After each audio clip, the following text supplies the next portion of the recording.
మలి ఉద్యమంలో కోమటిరెడ్డి వెంకటరెడ్డి గారు రాజీనామా చేసి తిరిగి తెలంగాణ రాష్ట్రంలోనే మంత్రి పదవి తీసుకున్నాడు కదా, మరి దీన్నేమనాలి?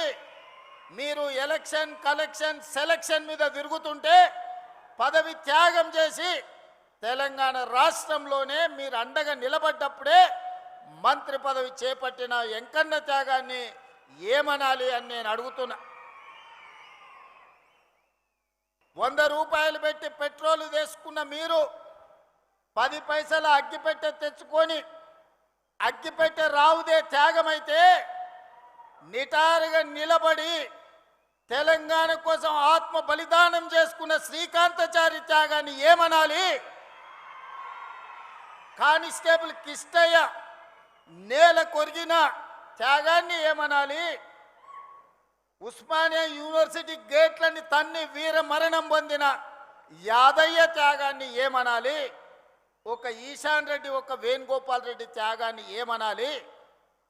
100 రూపాయల పెట్రోల్ మీద చల్లుకొని 10 పైసల అగ్గిపెట్టె తెచ్చుకొని అగ్గిపెట్టె రావు, నువ్వు 10 ఏళ్ళు మంత్రిగా ఉంటావు, ఆర్థిక మంత్రిగా ఉంటావు, సాగునీటి పారుదల శాఖ మంత్రిగా ఉంటావు, వేల కోట్ల రూపాయలు నువ్వు దోసుకుంటావు.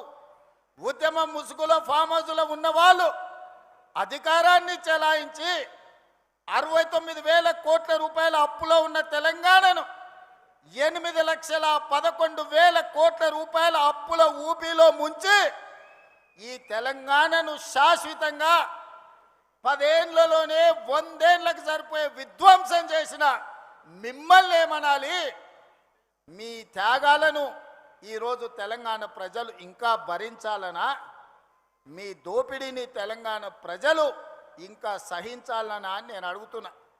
నేను అడగదలుచుకున్న వేదిక మీద నుంచి నిన్న మొన్న చూస్తున్నా, ఇద్దరు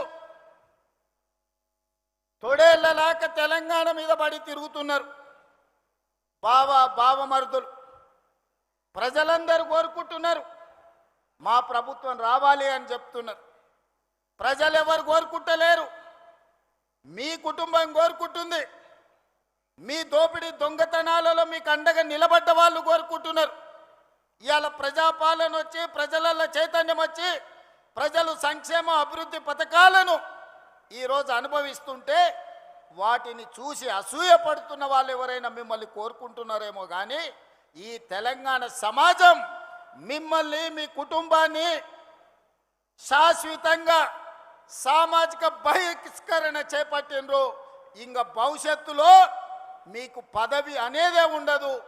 ఏదైనా బీఆర్ఎస్ గురించి మీరు మాట్లాడుకోవాలనుకుంటే మీ గతం గురించి మాట్లాడుకోవాల్సిందే తప్ప మీకు భవిష్యత్తు లేదన్న సంగతి ఈ నల్లగొండ వేదిక మీద వేలాది మందిగా ఈ గ్రౌండ్లోనే కదా ఆ పక్కన గ్రౌండ్లో మా అక్కలు మా సోదరులు ఈ గ్రౌండ్ పిక్కటిల్లేలా నాగార్జున కాలేజ్ గ్రౌండే కాదు అవతలి సైడ్ నుంచి ఆ పక్క రహదారుల మీద వేలాదిగా నిలబడి జేజేలు పలుకుతున్న ఆ ప్రజలు చెప్పుతున్నారు, మిమ్మల్ని ఉప్పు పాతర వేసినాం, మళ్ళా మిమ్మల్ని మొక్క కూడా మొలవనీయమని నల్గొండ జిల్లా ప్రజలు చెప్తున్నారు. నేను నడుచుకుంటూ వస్తున్నప్పుడు కొంతమంది యువకులు వచ్చి, అన్నా తులసి వనంలో గంజాయి మొక్కలాగా గా సూర్యాపేటలో ఒకడు జానెడోడు మిగిలిండు, ఆ జానెడును కూడా మళ్ళా మొలవనీయం, మా ఎంకన్న మీద 3 అడుగులు ఎగురుతుండు, మళ్ళసారి చూసుకుంటామని వచ్చి యువకులు సూర్యాపేట వాళ్ళు నాకు చెప్పారు. అందుకే మిత్రులారా ఇవాళ చాలామంది మాట్లాడుతున్నారు, అధికారం కోల్పోయిన అక్కస్తో కడుపు నిండా విషం పెట్టుకొని మూసీలో ఉన్న కాలుష్యానికంటే వీళ్ళ కడుపులో ఉన్న కంపు అంతకంటే ఎక్కువైంది. కాంగ్రెస్ ఏం చేసిందని నన్ను అడుగుతున్నారు. రేవంత్ రెడ్డి 2.5 ఏళ్లలో ఏమి తెచ్చిండు అని అడుగుతున్నారు. నేను ఇవాళ సూటిగా ఈ వేదిక మీద నుంచి మీడియా మిత్రుల సమక్షంలో నేను ఒక్క మాట చెప్పదలుచుకున్నా. ఎప్పుడు అడిగినా ప్రత్యేక శాసనసభ సమావేశాలను మా కౌన్సిల్ని సుఖేందర్ రెడ్డి గారు స్పీకర్ గారి అనుమతి తీసుకొని సమావేశాన్ని ఏర్పాటు చేస్తాం.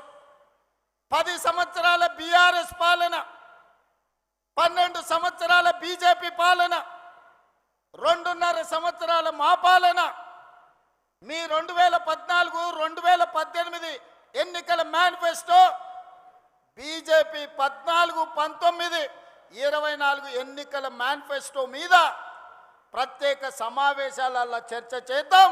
మీరు సిద్ధంగా ఉన్నారా? మీరు లెటరు రాయండి స్పీకర్ గారికి, కౌన్సిల్ చైర్మన్ గారికి. ప్రభుత్వం తరఫున నేను విజ్ఞప్తి చేసి మీరు అడిగినన్ని రోజులు సభ సమావేశాలను నిర్వహిస్తా. అక్కడే తేల్చుదాం ఎవరు ఏం చేసిండ్రో తెలంగాణ కోసం. తెలంగాణ రాష్ట్ర ఏర్పాటు నుంచి తెలంగాణ రాష్ట్ర కోసం చేసుకున్న ఆత్మ బలిదానాల వరకు ఏ విషయమైనా ప్రత్యేకంగా చర్చ చేద్దామని నేను ఈ సందర్భంగా సవాలు విసురుతున్నా. ఇవాళ 10 ఏళ్లలో మీరు, నేను మా అక్కలు, మా ఆడబిడ్డలు ఈడు ఉన్నారు, పాలపిట్టలు ఎక్కువ ఉన్నారు. మా అక్కలందరూ ఈడ కళ్ళకు కనిపిస్తున్నారు మంచిగా. వస్తుంటే ఆడ కూడా వేలాది మంది మా ఆడబిడ్డలు పాలపిట్ట చీర కట్టుకొని వస్తే, పండుగ పూట నేను పెట్టిన చీర సారెలాక భావించి మా అక్కలందరూ మా సోదరుడు వస్తున్నాడు, కలవాలే, చూడాలే, మా సోదరుడికి అండగా నిలబడాలి అని మా అక్కలు ఈడు వచ్చిండ్రు.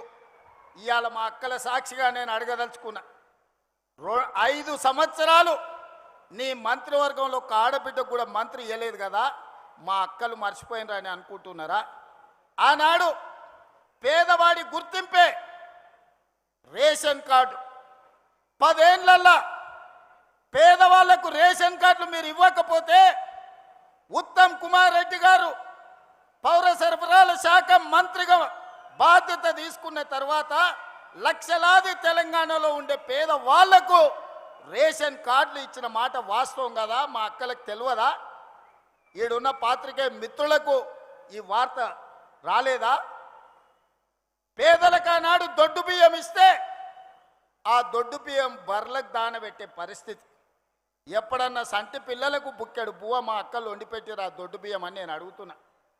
అందుకే మేము ఆలోచన చేసి మా ఉప ముఖ్యమంత్రి గారితో మాట్లాడి ఆర్థికంగా కొంత భారమైన పేదవాడి కడుపు నింపితే వాళ్ళు సంతోషంతో ఇచ్చే ఆశీర్వాదం 1000 ఏళ్ళు మనకు అండగా నిలబడుతుంది, చరిత్రలో మనం నిలిచిపోతామని మాట్లాడి సంవత్సరానికి 16,000 కోట్ల రూపాయలతోని 3,28,00,000 పేదలకు 6 కిలోల చొప్పున ఇవాళ సన్న బియ్యం ఇస్తున్న మాట వాస్తవం కాదా?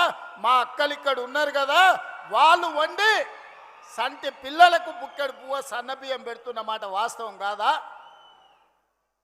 ఇవాళ ఫామ్ హౌస్లో వండుకున్న కేసీఆర్ ఏ సన్న బియ్యం తింటుండో, జన్వాడలో ఉన్న ఆయన కొడుకు ఏ సన్న బియ్యం తింటుండో, మా తండాలలో గూడాలలో ఉన్న మా దళితులు, మా ఆదివాసులు, మా లంబాడి సోదరులు ఆ సన్న బియ్యంతో ఇవాళ బుక్కెడు బువ్వ తింటురు కదా.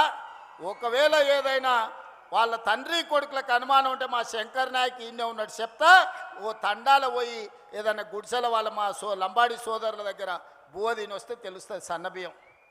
ఇదేనా? రేషన్ కార్డే కాదు, సన్న బియ్యమే కాదు, పేదవాడి ఆత్మ గౌరవమే ఇందిరమ్మ ఇల్లు. ఈనాడు 4.5 లక్షల ఇందిరమ్మ ఇల్లు పేదవాళ్ళకిచ్చి ప్రతి నియోజకవర్గంలో 3,500 ఇల్లు వచ్చిన వాడికి 5 లక్షల రూపాయలు ఉచితంగా ఇస్తే ఈనాడు పేదలు ఇల్లు కట్టుకుంటుంటే మీ కళ్ళు గుట్టి ఈరోజు మీ కడుపంతా మసిమసి అవుతుంది. మీరు 1000 ఎకరాలలో గజ్వేల్లో ఫామ్ హౌస్ కట్టుకోవచ్చు, 100 ఎకరాలలో కొడుకు జన్వాడలో ఫామ్ హౌస్ కట్టుకోవచ్చు, అల్లుడు మోయినాబాద్లో 50 ఎకరాలలో ఫామ్ హౌస్ కట్టుకోవచ్చు, శంకర్పల్లిలో బిడ్డ 25 ఎకరాలలో ఫామ్ హౌస్ కట్టుకోవచ్చు. మీరు మాత్రం ఎకరాల కొద్దీ 100 కోట్లు పెట్టి ఫామ్ హౌజులు కట్టుకోవచ్చు. ఈ పేదోడికి 5 లక్షల రూపాయలు ఇందిరమ్మ ఇల్లు ఇస్తే మీ కడుపు మంట ఏందని నేను అడుగుతున్నా. నిజంగానే మీరు ఆనాడు ధనిక రాష్ట్రం ఉన్నప్పుడు పేదోళ్ళకి ఇల్లు ఇచ్చుంటే సంవత్సరానికి 2 లక్షల ఇల్లు కట్టినా 10 ఏళ్లలో 20 లక్షల పేదోళ్ళు ఇంటి వాళ్ళు అయ్యేటోళ్ళు, ఆత్మగౌరవంతో బతికేటోళ్ళు. ఒక్క రోజైనా పేదోడికి ఇల్లు ఇవ్వాలన్న సోయి మీకున్నదా? మీ భవంతులు, మీ బంగళాలు, మీ గడీలు, మీ ఫామ్ హౌస్ల గురించే మీరు కలలు కన్నారు తప్ప పేదోడి కలల సాకారం ఇందిరమ్మ ఇల్లు ఇయ్యాలని ఎన్నడన్నా తండ్రి కొడుకు అల్లుడికి ఆలోచన వచ్చిందా? ఆ పేదవాడి ఇంట్లో రైతులకు 24 గంటల ఉచిత కరెంట్ ఇస్తే భూమి ఉన్నోళ్ళకే లాభం.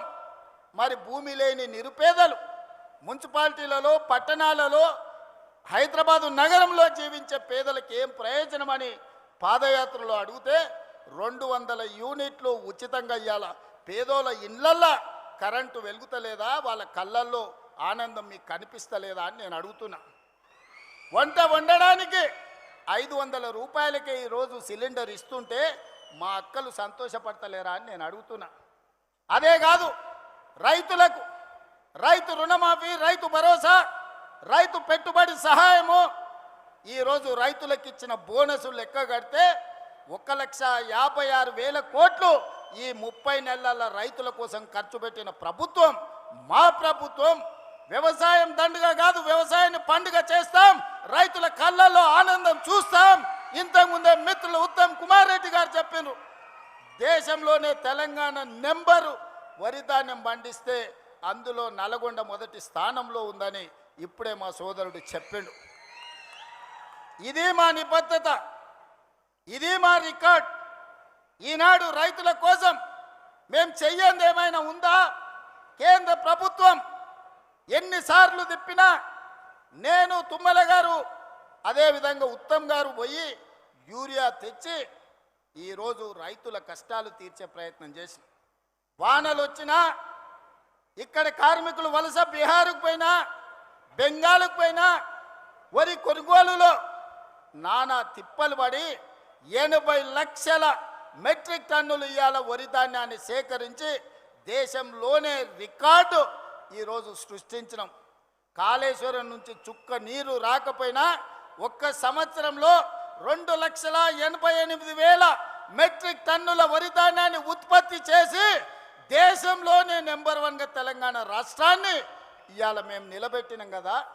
మరి కాళేశ్వరం కట్టి 1,00,000 కోట్లు ఖర్చు పెడితే 3 ఏళ్లలోనే కట్టుడు కూలుడు 1,00,000 కోట్లు గోదావరిలో కొట్టుకుపోవుడు అయిపోయింది.